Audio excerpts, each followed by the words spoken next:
बिस्मिल्लाहिर्रहमानिर्रहीम अस्सलामु अलैकुम। मैं हूं करामत मुगल और मेरे साथ हैं ईसा नकवी। नकवी साहब, इस वक्त शहर इक़्तिदार में दो पैरेलल डिबेट्स चल रही हैं। पहली ये कि 8 फरवरी को इलेक्शन होगा, कैसा इलेक्शन होगा, हुकूमत कौन बनाएगा, जीतेगा कौन, हारेगा कौन। और दूसरी डिबेट ये कि क्या 8 फरवरी को इलेक्शन होगा भी कि नहीं। देखें करामत मुगल साहब, आप ना कभी कभी जब आप सवाल करते हैं, ओपनिंग इंट्रो दे रहे होते हैं वीडियो का, मुझे लगता है कि आप ना यूनाइटेड स्टेट्स ऑफ गुजरात के किसी दूर दराज गांव के देहाती हैं जिसको कुछ नहीं पता, और वो जनाब इतना सादा बन के सवाल कर रहा होता है। पता आपको भी सब कुछ होता है। इलेक्शन का स्टार्ट भी तो करना होता अच्छा है। बड़ा हम कर चुके ना कि जी इलेक्शन होगा तो कैसा होगा और उसमें क्या क्या सिनेरियोज जी। हैं। जरा मिसालों के साथ ना वाजे करते हैं कि ये जो डिबेट है इनफॉर्म्ड सर्कल्स में कि इलेक्शन क्यों नहीं होगा, ये डिबेट क्यों की जा रही है। सही। जबकि काजी फायजी सा कह चुके हैं कि पत्थर पे लकीर 8 फरवरी की तारीख, हर सूरत में इलेक्शन होगा। अब ये होगा या ना होगा की डिबेट है ना, इसमें एक बड़ा अहम मामला है। जी एक मशवरा जो है वो दिया गया है चीफ ऑफ आर्मी स्टाफ सही। हाफिज जनरल सैयद आसिम मुनीर साहब को। जी और पाकिस्तान की ज़मीनी हकीकत ये है कि जो सबसे ताकतवर शख्सियत है पाकिस्तान में वो आर्मी चीफ होता है।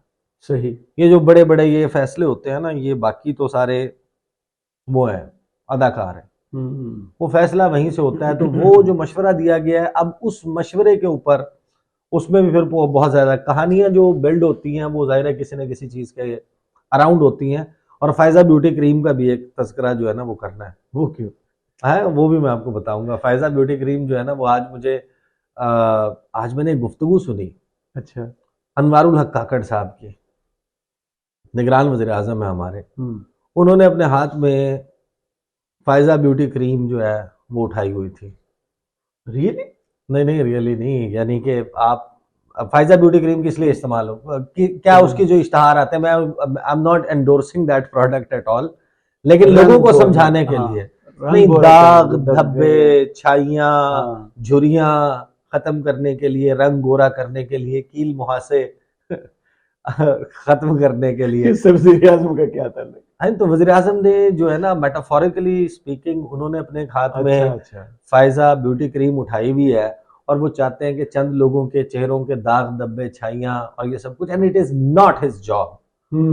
बहुत ही जिस तरह कहते हैं ना कि इन अ वेरी बैड टेस्ट, ऐसा लगा कि जैसे वो कुछ सियासतदानों के जिनसे मुस्तकबिल में शायद उनकी कोई तवक्कुआत है, उनके पीआरओ बन गए। बिल्कुल ऐसा ही है, ये तो रियलिटी है। और वो उनको पीआरओ नहीं बनना चाहिए। जी बहरहाल पहले जरा उसके ऊपर आ जाते हैं कि ये जो मशवरे दिए जा रहे हैं। देखिए, ये जो सिनेरियो है कि 8 फरवरी को इलेक्शन होना है, 8 फरवरी को पता है इलेक्शन क्यों अनाउंस हुआ है? जी। ये इलेक्शन जो है, अगर 90 दिन की हद देखी जाए तो 7 नवंबर से पहले हो जाना था। जी 6 नवंबर तक अगर था। पाकिस्तान के जो मुआशी हालात बिगड़े जिस तरीके से, और बिल्कुल जिसे कहते हैं ना कि फ्लॉप तरीन हुकूमत साबित हुई शहबाज शरीफ की, जी तो 2022 में हो जाने चाहिए थे इलेक्शन। बेस्ट टाइम जो है वो उसी वक्त स्टार्ट हो गया था जिस दिन लोग कराची में बाहर निकले थे ना, और लिबर्टी चौक और इधर तराना पड़ा था उन्होंने 9 इमरान खान अप्रैल की। की रात। 9-10 अप्रैल की रात जो है, जी वो जब वो इमेजेस आए थे, उसी वक्त पता चल गया था कि यार ये गड़बड़ हो गई, गलत हो गई। इलेक्शन इमरान खान जीत गया। इलेक्शन हो सिंपल। जाता। हाँ जी ये मैं आपको ये बता रहा हूँ कि डिबेट क्यों हो रही है कि 8 फरवरी को जी। इलेक्शन नहीं होगा, मैं उसकी वजूहात बता रहा हूँ आपको। नहीं तो मई में हो जाता, जो वो जब शहबाज तकरीर। शरीफ रेडी भी हो गए थे। हम्म कोई इलेक्टोरल रिफॉर्म्स करके फिर चले जाते आप इलेक्शन की तरफ। बहुत सारे मौके आए कि आप इलेक्शन की तरफ जा सकते थे। फिर पंजाब और खैबर पख्तूनख्वा की असम्बलियां तहलील हुई, वहां पर इलेक्शन क्यों नहीं हुआ? जिस वक्त आपने असम्बली 9 अगस्त को 2023 इस साल अपनी मुद्दत पूरी करने से 3 दिन 4 दिन पहले आपने तहलील करने के लिए भेजा, उससे 4 दिन पहले जब आपने काउंसिल ऑफ कॉमन इंटरेस्ट का इजलास बुलाया जिस दिन और उसमें इमरान आपने को नई गिरफ्तार किया। जिस हाँ उस पे आपने नई हल्का बंदियां अनाउंस की और आपने कहा कि नई हल्का बंदियों के बाद इलेक्शन होगा, और उससे पहले आपने अनवारुल हक काकड़ साहब जिन्होंने आना था आगे, उनकी हुकूमत के लिए कानून साजी की, जो इलेक्शन एक्ट 2017 है उसके सेक्शन 230 में तरमीम की, और निगरान हुकूमत को वो इख्तियारात भी दिए जो एक जमहूरी हुकूमत के पास होते हैं। बिल्कुल ऐसे ही है। वो किस लिए दिए? माली मामला तय करने के लिए। इलेक्शन करवाने के लिए तो नहीं दिए थे ना, हाँ, इलेक्शन को डिले करने के लिए किए थे, एब्सोल्युटली। और 7 नवंबर से आगे ले जाने के लिए दिए थे। 90 दिन तो 7 नवंबर को पूरे हो गए, तो इलेक्शन डिले हुआ है। अब बुनियादी वजह क्या थी इलेक्शन की जी ना डिले करने की? एक ये कि नवाज शरीफ आ जाए, और दूसरा ये कि इमरान खान ना आ जाए। अब मसला ये है कि ये दोनों वजूहात जूं की तो मौजूद है। बिल्कुल ऐसे ही है। असल मसला ये है कि ये जो डिबेट स्टेम कर रही है और उसमें जो मशवरे दिए जा रहे हैं, जो चीज़ें कही जा रही हैं, वो सारी इस डिबेट के अराउंड बिल्ड की गई हैं कि एक तो नवाज शरीफ इलेक्शन के जरिए आता हुआ नजर नहीं आ रहा, सही। दूसरा ये कि इमरान खान से पीछा छुड़ता हुआ नजर नहीं आ रहा है इलेक्शन करवाने की सूरत में। आप जितना मर्जी कर लें, इलेक्शन एक बड़ी एक्सरसाइज है। पाकिस्तान एक फ्रॉड इलेक्शन का मुतहम्मिल नहीं हो सकता। अब ये डिबेट ओपनली हो रही है ना, कि तमाम वो किए जा रहे हैं। अच्छा, वो प्री पोल रिगिंग को आप जब डिफाइन करते हैं कि क्या होती है प्री पोल रिगिंग, फिर आप पोलिंग डे और फिर पोस्ट पोल जी रिगिंग को जब आप एक्सप्लेन करते हैं, तो बहुत सारी ऐसी चीज़ें हैं जो आपको पाकिस्तान में होती हुई नज़र आ रही हैं, और वो इन जुमरे में कम से कम प्री पोल रिगिंग के जुमरे में आती हैं। सियासी ज़मीन तो तंग है ना पाकिस्तान तहरीक इंसाफ के लिए। उसके बावजूद जो लोगों के, आप इसको खोल लें क्योंकि मैंने कुछ चीज़ें प्ले करनी है जी। तो कुछ लोग जो हैं वो जिसके ऊपर गुफ्तगू करते हुए नज़र आ रहे हैं, उसमें एक मैं ट्वीट पढ़ देता हूँ, कामरान खान साहब ने किया। माशाल्लाह। दुनिया टीवी के सदर हैं और प्रेसिडेंट दुनिया मीडिया ग्रुप। उन्होंने जो ट्वीट किया वो बड़ा इंटरेस्टिंग है। उन्होंने कहा कि thank you general Asim Munir, वज़ीर आज़म अनवारुल हक काकड़, वज़ीर ख़जाना डॉक्टर शमशाद अख्तर, वज़ीर तजारत व इंडस्ट्री गौहर एजाज, वज़ीर energy power Mohammad Ali.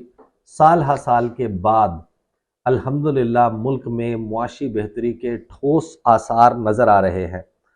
IMF खुलकर पाकिस्तान के मुआशी प्लान की तारीफ कर रहा है। रुपए की कदर संभली है, डॉलराइजेशन रुकी है, स्मगलिंग की हौसला शिकनी हुई है, FBR इस्लाहात दिखा रहा है, गैस सेक्टर का गर्दिशी कर्जा थम गया है, पाकिस्तान स्टॉक एक्सचेंज में सरमायाकारों के एतमाद में दिन दोगुनी रात चौगुनी बेहतरी आ रही है। इंडेक्स निगरान हुकूमत के ज़माने में 54%, 54% बढ़ चुका है। बिजनेस कम्युनिटी अब एक अनजाने खौफ में मुब्तला है। Business community. हाँ, मुआशी बेहतरी का ये सफ़र कहीं SIFC यानी कि जो इलेक्शन है वो इस मुआशी बेहतरी का ये जो सफ़र चल रहा है उसको बहा कर ना ले जाए। इलेक्शन हो जाए मगर खुदारा SI special investment facilitation council की क़यादत में उस मुआशी टीम के सफ़र को जारी रहना चाहिए। पाकिस्तानियों को तंदुरुस्त तवाना मईशत की ज़रूरत सबसे ज़्यादा है, ये कहा है कामरान खान साहब ने।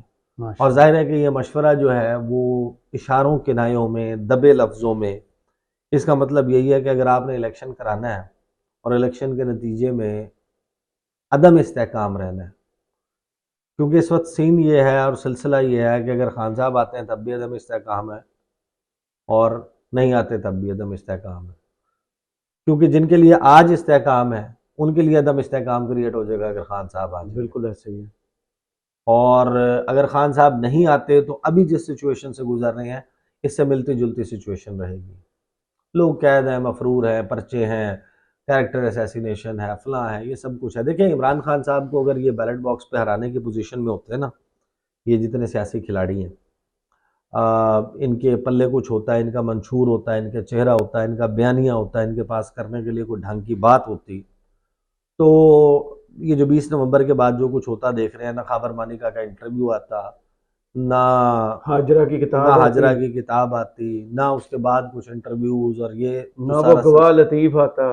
हाँ, ये सारा कुछ जो चल हम्म, रहा है जाहिर है कि ये किसी वजह से चल रहा है ना। जी उसकी वजह ये है कि वो अडयाला जेल में बैठा हुआ इमरान खान वो कंट्रोल नहीं हो पा रहा। तो वो सारा एक ऐसा बिल्ड कर रहे हैं कि कुछ हो जाए, लेकिन अब बात ये है कि वो सारा काउंटर प्रोडक्टिव हो रहा है। कहते हैं ना, मर्ज बढ़ता गया जूं जूं दबा की। सही। तो वो तो सूरत हाल इमरान खान साहब वाली जो है वो कंट्रोल नहीं हो रही इनसे, और उसी की वजह से ये डिबेट हो रही है। अब मशवरा जो है वो तो दे दिया गया, और अब ये मशवरा किस सबको मालूम है किसको दिया गया। जी ठीक है ना। वो कि इलेक्शन अगर हो गया और बिजनेस कम्युनिटी अब बड़ी परेशान है। जी, अब बात ये है कि पूरा इलेक्शन जो है, पाकिस्तान परेशान है।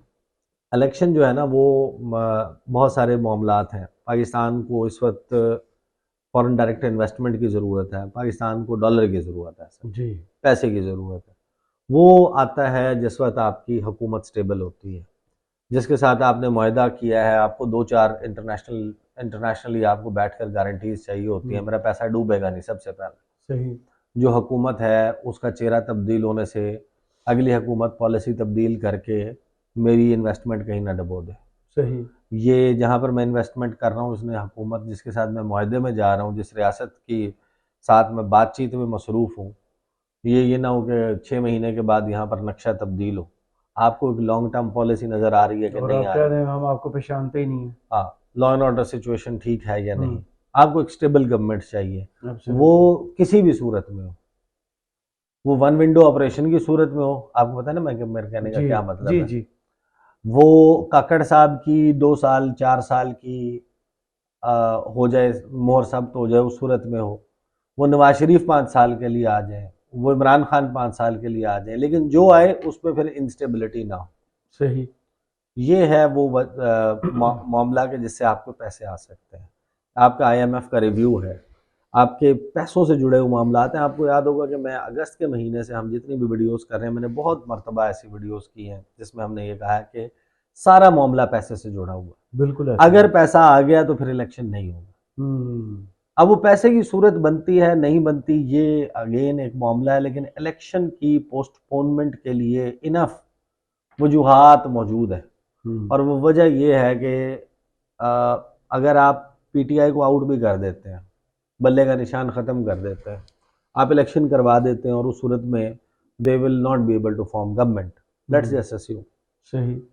तो उस सूरत में क्या स्टेबिलिटी आ जाएगी? नहीं आएगी। असल सारी कहानी इस्तेहकाम के गिर्द घूम रही है। इस्तेहकाम पाकिस्तान पार्टी बनाने से नहीं इस्तेहकाम आता। जी, उसके लिए आपको एक उस पार्टी के अंदर लार्जली इस्तेकाम नहीं है अभी।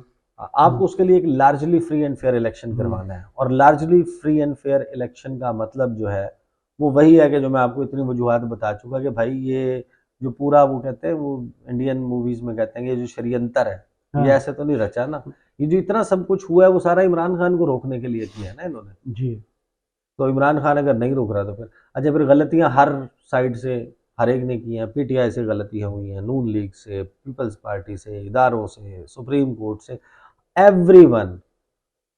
उसने इस तमाम क्राइसिस में कहीं ना कहीं फाउल प्ले किया है, गलत प्ले किया है, जिसकी वजह से सारी जो डिस्टेबलाइजेशन है वो कितनी पॉइंट के ऊपर पहुंच गया। अब इसमें मैं आपको बता देता हूं कि जनाब, वो मैंने कहा था कि मैं दोबारा सुनवा दूंगा, ये सुन लें। सोहेल वड़ाई साहब और मुनीब फारूक और मोहम्मद मालिक और जावेद हाशमी, एक एक बंदा, जो आप नुसरत जावेद, आप किसी को भी सुने ना, वो गुफ्तगू इसी के अराउंड हो रही है। ये सुने जरा। लेकिन एक 10% जो मैं अपने कालमों में भी लिख रहा हूँ और मैं इसका इजहार भी कर रहा हूँ कि देखिए, पीटीआई का खामोश वोटर तो मौजूद है, बिल्कुल, जो 9 मई के बाद डरा हुआ है, सहमा हुआ है, शहरों में बहुत ज्यादा मौजूद है। तो इस चीज का एक खदशा मौजूद है कि इलेक्शन वाले दिन वो निकले और जो जिन रिजल्ट्स की हम तवक्को कर रहे हैं उनसे बिल्कुल उलट रिजल्ट जो है वो आ जाए। हाँ, लेकिन एक 10। ये कह रहे हैं जनाब कि वो अच्छा। खदशा मौजूद है। ये मुनीब फारूक को सुन लें। आज की तारीख में मैं आपको बता दूं, आज की तारीख में तो हालात नरम होने का दूर दूर तक कोई इशारा नहीं, कोई चांस नजर नहीं आता कि तहरीक इंसाफ या इमरान खान साहब के लिए कोई हालात नरम हो जाए। क्योंकि हालात नरम ये होती है, गुंजाइश मिल जाएगी। इस वक्त तो जो एक मामला है उसमें भी पता चल जाएगा। अभी रिसेंटली जो रिटर्निंग अफसरान तैनात होंगे, प्रिजाइडिंग ऑफिसर्स तैनात होंगे, वो सिविल ब्यूरोक्रेसी से होंगे, मुख्तलिफ सूबों के अंदर होंगे, सिविल ब्यूरोक्रेसी से आएंगे। वो कितनी इम्पार्शियलिटी क्रिएट कर सकते हैं, कितनी इंडिपेंडेंस और कितनी शफाफियत इलेक्शन वाले दिन इंश्योर कर सकते हैं, ये एक बहुत बड़ा सवाल है। इलेक्शन उसी सूरत में होगा जो मेरा नुक्ता नजर है या मेरा जो इसके अंदर ओपिनियन है, अगर उसके मतलूबा नताइज सामने मिल रहे हों। अगर इलेक्शन के मतलूबा नताइज नहीं मिलने हो तो फिर इलेक्शन करवाने की जरूरत क्या? हमारे मुल्क में तो इलेक्शन देखे पहले तो गैर आईनी तौर पर डिले हुआ रहा, तो आगे भी हो जाए तो कौन सा पहाड़ टूट पड़ेगा। मैं इसलिए कहता हूँ, शायद बहुत से लोगों को एतराज भी हो, लेकिन मैं इसलिए कहता हूँ कि शायद इतनी ओपन और ब्लंट बात करनी चाहिए, लोगों को बताना चाहिए। तो जब मतलूबा नताइज पता चल जाएंगे या पता लग रहे होंगे, मेरे ख्याल में इलेक्शन उसी सूरत में हो रहा है। तो मसला ये है कि हमारे मुल्क में, क्योंकि हम एक नेशनल सिक्योरिटी स्टेट है, मैं पहले भी कहता हूँ, मैं अभी कहूंगा, हम एक नेशनल सिक्योरिटी स्टेट है, यहाँ जवाब तलबी बदकिस्मती से सिर्फ सियासतदान की होती है, सियासी जमातों की होती है। एस्टेब्लिशमेंट ताकतवर थी, ताकतवर है और ताकतवर रहेगी। ये है जनाब पाकिस्तान की सियासी हकीकत कि ये अब मशवरा एक के बाद एक हर तरफ से ये मशवरा ही होता है ना कि ये करवाया तो ये हो जाएगा। तो ये it is the other way around of telling कि ना करवाएं जी। तो देखते हैं कि इसके ऊपर डिसीजन क्या होता है। अभी तो देखें बड़े ट्विस्ट एंड टर्न्स आने हैं। सुप्रीम कोर्ट ऑफ पाकिस्तान को जो मैसेजिंग फैसल वावड़ा की आपने गुफ्तगू सुनी होगी, कुछ और लोग जो गुफ्तगू कर रहे हैं, सोहेल वड़ाइची ने तो यहाँ तक कह दिया ना कि अभी तक सिर्फ सुप्रीम कोर्ट राजी नहीं है, बाकी जो है वो राजी हो गए सारे इलेक्शन को डिले करने पे। अब वो जब इतनी बड़ी बात कह रहे हैं कि सुप्रीम कोर्ट राजी नहीं है, इसका मतलब है सुप्रीम कोर्ट को एंगेज किया गया है, बैकडोर बात की है, मुलाकात की है किसी से। इनके कहने का तो यही मतलब है। अदरवाइज सुप्रीम कोर्ट में तो भाई पटिशन जाती है, केस जाता है, जो कुछ होता है वो अदालत में होता है ना, ऐसे तो नहीं होता। तो ये तो है ये मामला। दूसरी तरफ है काकड़ साहब हमारे जी। अब जो काकड़ साहब है उनका ऑब्वियसली आपने देखा होगा कि from day one beauty cream आपने कहा, हाँ, लेकिन वो जिस दिन से आए हैं जी, उनका पूरा का पूरा मामला ये है कि वो खुद को प्रोजेक्ट कर रहे हैं। वो अपने आप को एक बहुत कोई दानिश्वर साबित करना चाहते हैं। एफर्ट आपका नजर आ रहा है ना, आप अपना जोर लगा रहे हैं, लोगों लम्स में जाके आप तकरीर कर रहे हैं। आप जनाब वो कहते हैं कि मैंने न्यूयॉर्क भी जाना है अक़वाम मुत्तहिदा जनरल असम्बली इजलास के लिए, आप जहाज़ में यहाँ से चढ़ के निकलते हैं, आप पेरिस में एफिल टावर के ऊपर आपने सेल्फियाँ भी उतारनी है, आपने वहाँ पे जनाब शॉन्ज़ेलीज़े में खाना भी खाना है, फिर आपने जनाब न्यूयॉर्क भी जाना है, फिर आपने वहाँ पर मैनहट्टन डाउनटाउन रात को डिनर्स करने के लिए भी निकलना है। दुनिया के बड़े बड़े मुल्कों के डेलीगेशन पूछ लें कोई इस तरह बाहर निकला हो, जाके वहाँ पर को खाने खाते पहचानता कोई चल रहे इनके लिए आसानी। तो वो सब करके फिर वापसी पे जनाब लंदन रुकना है, फिर सऊदी अरब भी जाना है, फिर चीन भी जाना है, हर जगह जाके वो पिछले सफ में खड़े होकर तस्वीर भी उतरवानी है। अब यकीन माने मुझे किसी ने वो कहा ना, तो मैंने कहा आप ये भी शुक्र मनाएंगे इन्होंने काकड़ साहब को नहीं कहा कि तुम हमारी तस्वीर ले लो। वो पीछे खड़े हैं जनाब, वो आखिरी सफ में, यार तस्वीर बना दे। हाँ, कि वो कहेंगे यार आप आए हुए हैं, जरा तस्वीर ही आप बना दे, शुक्र करें ये नहीं किया उन्होंने। तो ये काकड़ साहब जो है वो फिर उसके बाद हर एक को प्लीज कर रहे हैं। आते ही इन्होंने जनाब स्टेटमेंट दिया, जो पहला काबीना का इजलास था कि पीटीआई का तो चलो कोई चांस नहीं है ना। इधर मैंने भी पहले आपको पता है कि ये बन्नी गाला जाके इमरान खान के साथ तस्वीर उतरवा रहे हैं जी, पीटीआई में आने की तैयारियां थी इनकी। जनाब इमरान खान की तस्वीर के साथ खड़े होकर तस्वीर उतरवा रहे हैं। इमरान खान के साथ नहीं, इमरान खान की तस्वीर के साथ खड़े होकर भी इन्होंने तस्वीर उतरवाई हुई है। फिर अक़वाम मुत्तहिदा जनरल असम्बली इजलास में जब शिरकत के लिए खान साहब गए, ये वहां पर गए हुए हैं और जनाब उधर से सेल्फी लेके बता रहे हैं कि जनाब जैसा मुकदमा इमरान खान ने लड़ा किसी ने नहीं लड़ा। लेकिन जब इनको पता चल गया कि खान साहब जो है वो बैड बुक्स में और खान साहब का कोई चांस नहीं है प्राइम मिनिस्टर बनने के बाद, पहली काबीना इजलास में कहते हैं कि एड्स से तशबीह देते हैं पाकिस्तान तहरीक इंसाफ को। उसके बाद ये कभी आपको ये कहते हुए नजर आते हैं इनकी काबीना के लोग कि नवाज शरीफ साहब जो हैं उनके ऊपर सियासी बुनियाद पर मुकदमात हुए थे, फलां हुआ था। बहरहाल वो अब्सा कोमल साहिबा को जो है वो एक इंटरव्यू दे रहे थे। अब वो इंटरव्यू में क्या सवाल हुआ और क्या जवाब, वो ज़रा सुनने बड़ा दिलचस्प है। वो फायज़ा ब्यूटी क्रीम उन्होंने उठाई हुई है और वो कह रहे हैं कि मैंने किसी इमरान खान के अलावा सियासतदान का चेहरा जो है ना वो दागदार नहीं होने देना, उनको ग्लोरीफाई करना है। ये सुने ज़रा ये क्या फरमाते हैं काकड़ साहब। के हवाले से वो खारजा के महाज को कुछ अर्सा जो पीडीएम का सेटअप था उससे चला के एक तज्जिया भी दिया जाता था और ये बात भी कही जाती थी कि बहुत मुश्किलात खड़ी करके गए जो उससे पुरानी हुकूमत थी खारजा महाज के ऊपर हमारे लिए ताल्लुकात की खराबी के हवाले से उनके ऊपर इल्जाम लगाया जाता है। आप समझते हैं अब आप जब बैरून ममालिक जाते हैं दौरों के लिए तो कुछ चीजें वो सुलझा कर गए बिलावल साहब या नहीं बिलावल साहब? अच्छा, अब मैं यहाँ पे रोक रहा हूँ जवाब सुनाने से पहले। जस्ट इमेजिन कि कोई भी शख्स हो जो निगरान वज़ीर आज़म है, जिसका काम है कि एक गैर जानिबदार शख्स के तौर पे उसने इलेक्शन कंडक्ट करवाना है, जिस पे तमाम फरीक जो है वो एतबार करें, ट्रस्ट करें। आपने फ्री, फेयर और ट्रांसपेरेंट मैनर में इलेक्शन करवाना है, आप उसके इंचार्ज हैं। What is your job? आपका ये पहली बात तो ये कि आपके ये इंटरव्यूज़ देने की ज़रूरत ही नहीं है आपको, गैर ज़रूरी। ये जो आप प्रेस कॉन्फ्रेंसें और इंटरव्यूज़ करते फिर रहे हैं हर जगह पे। दूसरी बात, ये सवाल आपसे हुआ तो इसका सिंपल जवाब ये था कि देखें, I am not here to make any endorsements, absolutely. कि मैं यहाँ पर किसी का को ग्लोरीफाई करने के लिए, किसी को अच्छा किसी को बुरा कहने के लिए नहीं हूँ। मेरा काम है as a caretaker prime minister, मेरी ज़ाती राय ज़रूर इसके ऊपर है, but being caretaker prime minister at the moment in charge of the next conduct of next general elections, मेरा ये पोजीशन नहीं बनती कि मैं किसी पर भी राय किसी दूं। के ऊपर भी अपनी राय दूं। कोई भी शख्स जो कि कैंडिडेट के तौर पे मौजूद है, खुद को नेक्स्ट प्राइम मिनिस्टर के लिए प्रोजेक्ट कर रहा है या किसी भी पोजीशन के लिए इलेक्शन लड़ रहा है, मैं उसके ऊपर राय जनी नहीं कर सकता। लेकिन नहीं जनाब, काकड़ साहब ने अपनी सीवी निकाली कि मुतवक्के तौर पे मुस्तकबिल में हो सकता है कि पीपल्स पार्टी के साथ चांस बन जाए। He is flirting with everyone. जी जी। सुने क्या कहते हैं। के मुतालिक फॉरेन ऑफिस में ये इंस्टीट्यूशनल व्यू है कि वो काफ़ी मेहनत करते थे और वो जितनी एंगेजमेंट उनकी रहती थी उसमें वो पार्टिसिपेट करते थे, उसमें उनका रीडिंग हैबिट काफ़ी ज़्यादा थी, जिससे उनकी एंगेजमेंट्स में बड़ी सोफिस्टिकेशन आती थी।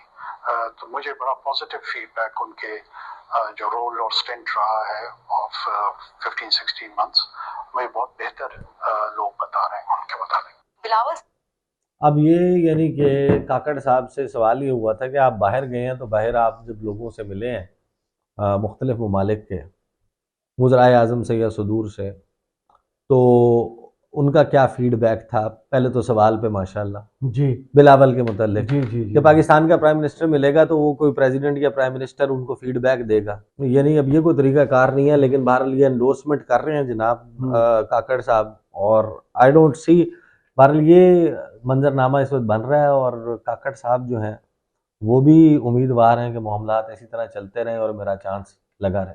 सही। चलें, बहुत शुक्रिया ईसा नकवी आपके तजिए का। कमेंट्स बॉक्स में ज़रूर बताइएगा ये वीडियो आपको कैसी लगी। इजाज़त दीजिए। अल्लाह अल्लाह हाफ़िज़। हाफ़िज़।